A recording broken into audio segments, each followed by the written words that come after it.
Welcome back, everybody. You got Will and I Man here from the Block Runner, MetaZone, and Rovi. And today we're going to be talking about play-to-own Web3 gaming thesis. Thesis? Yeah, Is that like the plural of thesis? I don't know. It sounded right. Well, it's only one thesis we're going over, but we've seen a lot of theses. A lot of them. A lot of original ideas, thoughts, and stuff entering the Web3 zeitgeist. Typical bear market activities, right? As the the noise is kind of like dampened quite a bit. Yeah. Everybody's just kind of like, looking around for some semblance of something of substance nowadays, now that making their postulations. Exactly. Like this is everyone's positioning, what's coming up next, what needs to be focused on as far as like development. It's time to build. Yeah.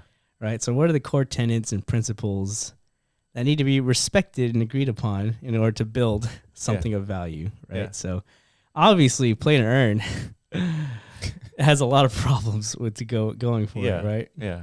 As we saw in the last bull cycle, dude, it was quite the pop off of a mania since Axie Infinity's heroic uprising. Yeah. They supported an entire country, the Philippines. Just about 3 million users, roughly. Yeah. That's a lot of people, dude. Yeah. But of course, it wasn't a sustainable thing. There were a lot of people warning. It was almost like the housing crash, like played out like in speed mode. Yeah. Yeah. There's like the few guys like on Twitter, like, guys, this is not sustainable. At some point, it's all going to come crashing down. Yeah. Everyone's like, man, screw that guy. He doesn't know what he's talking about. Yeah. Everyone's getting rich here, dude. What's the problem? How could this ever be, bad? Yeah. Flawed. But fast forward a couple of months later, the whole thing came tumbling down. The whole play to earn ecosystem exposed its vulnerabilities and the non-sustainable realities of it. So, but nonetheless, it was still like a landmark innovation, right? Yeah, you mentioned 3 million users, which is a lot of people. But when you compare that to Fortnite, there's 400 million registered users, and they have roughly 80 million per month actively playing. But think about this as well, because with only 3 million users for Axie, they generated over $1 billion in revenue. That's true. So extrapolate how much revenue could have been. So now Fortnite, they have, 400 million users. Yeah. And their yearly revenue is about $4 billion. Yeah. So you're right. There's a huge earning potentiality. Yeah. Now, that's the thing. So that's what kickstarted and galvanized like a whole game development storm. It's like we need to figure out how to like replicate this. Yeah. Put our own twist and turn on it, see if it sticks. But yeah, like it demonstrated to the world that the Web3 game economies have tremendous value. They can attract critical user bases that lead to, short-term sustainability. But yeah, Fortnite doesn't have to worry about this stuff. Right. Fortnite can persist until its user base just kind of like moves on to the next big thing. You know what I mean? They don't have to worry about the economic sustainability, right? Because they have all the levers. Yeah. That's the difference. Okay, so let's take a look at some of the stuff that we're kind of going to be looking at today. So play to own, a Web3 gaming thesis. So there's a lot of play to earn, play to own. There's experience to earn. Like there's all these like something to move to earn. Move to earn. That was a big one. Yeah. So all these are playing a huge role into a lot of the Web3 game designs. Yeah. But I think one of the more notable things, and this is a 21-minute read, so it's quite the read. It's very good though. Yeah. What I wanted to show you was a bunch of the pulls and pushes that will pull people to Web3 and push people to Web3. So here they are. You mean push people from Web2? From Web2 to Web3. To Web3. And pull them to Web3. Okay, gotcha. Yeah. So for example, we have push number 1. Gamers will always seek to monetize their time spent on games and the ability to flex online whenever possible. So we were having sort of like a debate earlier about this. And the assumption here is that players are going to be pushed in this direction. And I was telling the guys here is that when I played games when I was younger, I always walked away leaving like I just spent a lot of time for nothing. Even though it was entertaining and it was so fun, There's something about it. I just always felt like I was walking away with like nothing. Well, were you getting enough done, like in your day-to-day life, as far as productivity? Well, I was a kid, so I was just going to school and like Yeah. yeah. And once I got to college, I pretty much stopped playing after that. Yeah. I see. Yeah, I mean, I guess you just had a little bit of guilt, Yeah, that's what just it was. guilt because you have a productive mindset. So Yeah. gaming does have the potential to just, detract from from people's livelihoods for sure. Yeah. Because they are that, So I identify with this push. I don't think you identify with this push that people are going to be pushed towards always trying to seek to monetize. No, I think like true gamers, that's never even like entered Yeah. like the peripherals of like a true gamer. That's weird. I mean, you spend so much time in WoW, you wouldn't want to like, figure out how to flip that sword or. Well, you do, but for more WoW money, Yeah. not real money. Because if you're actually immersed into like an actual game ecosystem or economy, like, and all of a sudden it takes priority over like real world assets. You kind of have a disconnect between you value the digital much more than the physical, which is obviously like not a good like life philosophy to it's just kind of like a part of the addictiveness of these games, right? They're very well designed. The economies are very complex and robust. Positioning yourself as a higher tier member of these economies, what that enables for you. That was the motivation. Yeah, exactly. Yeah. Not because I wanted like a Bugatti or something. That was never my goal. I wanted like the best flaming sword of Saruman. I don't know if that's Lord of the Rings. That's not anything. But you know what I'm saying. I want like the best cool digital shit. The only way to acquire that. Who do you think identifies with this push a little bit more? Well, people who actually need monetized opportunities, So basically everyone that's not in the West. Well, that's always been my, like, if I were to do a thesis right now, it would be like, screw Web2 everything. Yeah. We don't need them. Yeah. That's like the title of my thesis. Like the real pull and push factors is like, push number one, replace gamers with like humans will always seek to monetize their time spent yes. on living, not on games, just in general. Yeah. And the ability to flex online wherever possible. Well, forget flex. Well, flexing is a real thing, right? In the true. real space, in the gamer population, yeah. Because again, if you pull up the Maslow's hierarchy of needs, the Web2 gaming population is mostly Western participants, right? That means people from developed nations. Yeah. Most people have pretty good employment opportunities. You go to work every day. You're not coming home to like find more monetization schemes. Mostly, like the majority of people. Some might, good for you. Hustle. Yeah, it's good. Yeah. But when it comes to gaming, that's not the motivation, right? So I don't know. My thesis is, there's these value creation ecosystems they're going to be more adopted by members of humanity that are in need of such. Yeah. So. Okay, so let's take a look at another one here. So push number 2, disappointment with game developers due to incentive misalignment between developers and players. So basically, you play a Web2 game, all of a sudden developers update a portion of the game where it kind of breaks the incentive mechanism for the players or whatever. Yeah. And it pushes that population to like seek a little bit more sustainable kind of like development practices. Yeah. Where developers speak to the community, right? For example, which is a big thing in Web3. Yeah. So I could see a point like, when it comes to all these Web3 products or innovations, the West does seem to kind of like lag behind when it comes to adoption for the reasons I've already outlined. Cryptocurrencies, there isn't like a mass awareness that, fiat currencies aren't advantageous, at least to us, people in this segment of the world. So I think at some point, like if these play to earn ecosystems do figure out like sustainable models, just the virality of that, the FOMO that can create, I think will be the thing that attracts the Western audience, in the same way of cryptocurrencies, right? Mm-hmm. Organically, I think like these pockets of the world who actually need these types of access points, over time, it turns into a speculative mania, right? Yeah.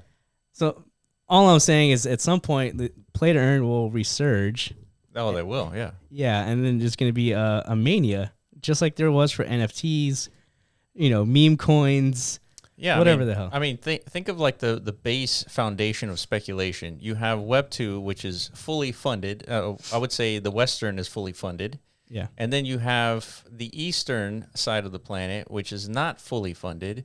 And you create an experience where it requires a time investment and a money investment. And all of a sudden, you have both halves of the equation. Yeah. Right. And so now you create that experience. You have the West side investing into the ecosystem, and then you have the East side investing their time in the ecosystem, and then you have a much larger access to a bigger economy, right? Yeah, yeah. So yeah, I mean, I agree with this. Well, this point specifically talks about the misalignment between developers and community, but yeah, I think there's an opportunity there for the games to be servicing both sides.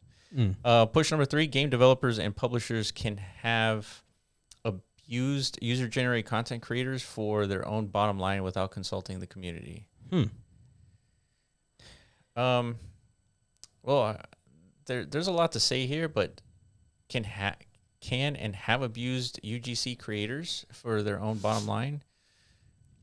I don't know how, like, let's say, what's the most popular game? Fortnite. How have they leveraged UGC and abused it?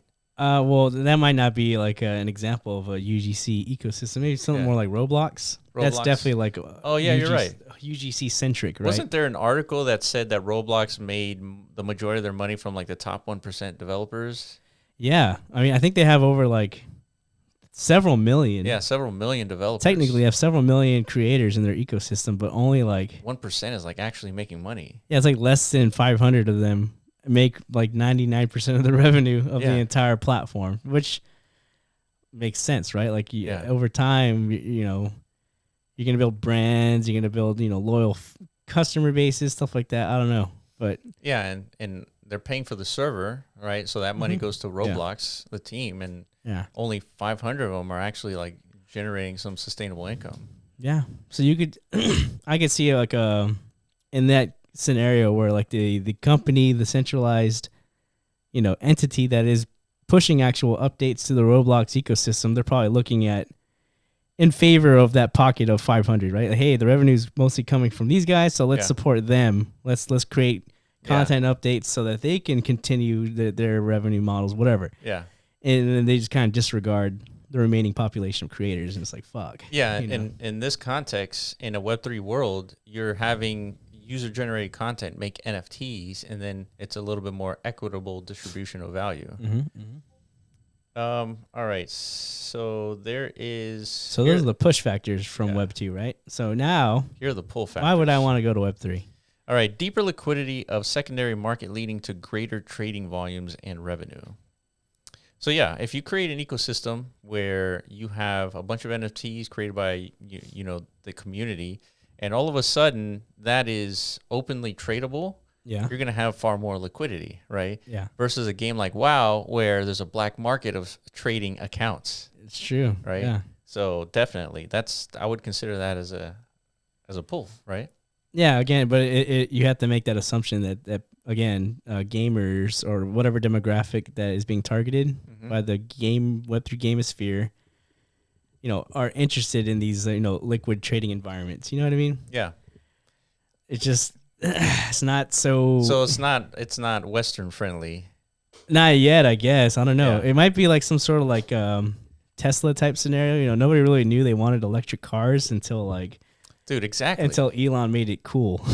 Yeah. Right? Because the technology was always around, and there was tons of attempts, but the West never really gave a fuck. Yeah. It wasn't until the marketable product of this is a car that's potentially better than what's on the market, right? Well, 100%. It's faster. Well, yeah, no, not. I don't even think people thought. It's just the way it looked. I think that was the main selling point to it. Think so? They came up with a sleek design, and it was it was affordable. It was in the class of like a Mercedes or a Lexus or something like that. So, yeah, and then all the promises of one day this thing will drive itself. They did a good job of converting the Western psyche to like a whole new, embracing this whole new thing that Yeah. they didn't really know they wanted in the first place, Yeah, I feel like that's exactly what's going to happen in Web3 in the West. Yeah, so the Web3 games needs their Tesla moment. Yeah. Yeah. Like That's right. an actual, what's the word? Like something to push through into the mainstream, like a actual Market game. penetration. There you go. Yeah. Something to penetrate like as deeply as Elon did. You know what I Yeah. mean? So, yeah. So, I mean, there's people trying. We're gonna actually have an interview, I think, soon with Big Time. Yeah. I think one of the more definitely like in the top 5 or 10 like of projects attempting to do exactly that. You know? So we'll see. Yeah. All right. Poll number 2: Web3 games align incentives between players, investors, and developers. As a result, there is a strong player empowerment and community stewardship as everyone is invested in the success of the game. That's definitely for sure. Yeah, 100%. We're experiencing this right now. With Rovies, yeah. Yeah. So I don't think there's any game as like closely connected to their community as like, a Web3 game in development. Like, because, everybody's incentivized to give a fuck. Invested. Yeah. Yeah, it's great. Yeah. As opposed to just being a consumer of a game. Right. You're not really invested. Like, in most cases, these type of scenarios breed like a hateful user bases, like man, there's been a period of time in like the Web2 space of developers making games that were released that were unfinished. Yeah. And so the only recourse that community could have is the next game that is released by that development company, you just don't buy it. Yep. Like that's the only case that you have. Yeah. So I think development in the Web3 space is more aligned with the community. You provide feedback back and forth, and it's a little bit more sustainable. Yeah. And I guess, this poll too is definitely huge. Okay, now going to, I think this is the last one. New forms of user acquisition due to interoperability of assets, play history, and usage of tokens. So this comes into sort of like new business models as well, because in Web3, the new business model is you have to first get the community involved, right? Investment into, I guess, the ecosystem. And then you have to design a game that adds value to that ecosystem so that players can create that economy, create that volume of transaction flow. Yeah. And so poll 3, I don't know. This is the interoperability of assets is going to be huge, at least in the context of the metaverse too. Well, it's definitely like one that I've seen a lot of Web3 games leverage, just, hey, we're building some kind of game ecosystem. You know, all those PFPs you guys spent money on? Yeah. Bring them on in. It's like, it's some sort of added utility, I guess, that, I don't know. I mean, Fortnite kind of feels, it's not like an avatar interoperable situation, or actually there's no asset to have become interoperable. It's more just like, let's just throw skins on everything. Yeah. You know what I mean? So Yeah. feels like interoperability. All right, last one here. Fundraising capability of game studios improve with the usage of Web3. Totally agree with that. Fundraising capability game studios. Oh yeah, because there's community contribution, right? But even that, like, well, I guess since Ripple won its SEC case, I was gonna say, like, Is it official? It's not official, but it's looking It's like like such. But even so, it's like that was one of the main stickler points to the whole Ripple versus SEC case, was that fundraising activities, right? So if Ripple's getting away with it, I think I think everyone else is a lot safer, or potentially, I don't know. Well, what But happened? the word fundraising just feels like, it rustles the SEC feathers a bit. You know what I mean? For sure. Yeah, well, we'll have to take a look into that, because I'm curious what happens to all the other companies that have been fined by the SEC. Which ones? Maybe like EOS. I mean, that was definitely a huge fundraise for sure. Yeah. So I guess it depends on like the mechanics of how you fundraise. If you pitched, in a certain way, then it would be a security. Yeah. Versus, but nonetheless, so fundraising capability of game studios improve, selling NFTs to your ecosystem, right? Yeah. Selling NFTs to access an ecosystem. Yes, correct. And Selling the assets of the game, right? Participation of this ecosystem requires you access to some assets. Like, there's tons of opportunity here. Absolutely. Yeah, just distributing, like kind of what MetaZone does, right? Distribute the components of a game itself. That's right. Yeah. Because without such, there is no like deployable ecosystem in the metaverse. Right? Yeah. So and these are all definitely new models and stuff that Web2 gaming just hasn't like even considered, right? Yeah, for sure. And there's other points in this article too about like new business models and stuff. So yeah, definitely, it's long. Yeah. We can only cover like one chunk of it. So yeah, maybe we'll come back on another video and talk about that, like just the unique in a podcast. business models. Yeah, I'll probably do like a longer form video on this topic as well. Yeah, for sure. All right, guys, let us know what you think about these push and pull mechanisms for the Web3. Do you guys agree? And let us know in the comment section below. And then make sure you follow us on Twitter at The Block Runner, at Meadowzone.io, and at Roby AI. And we'll catch you in the next video. Peace out.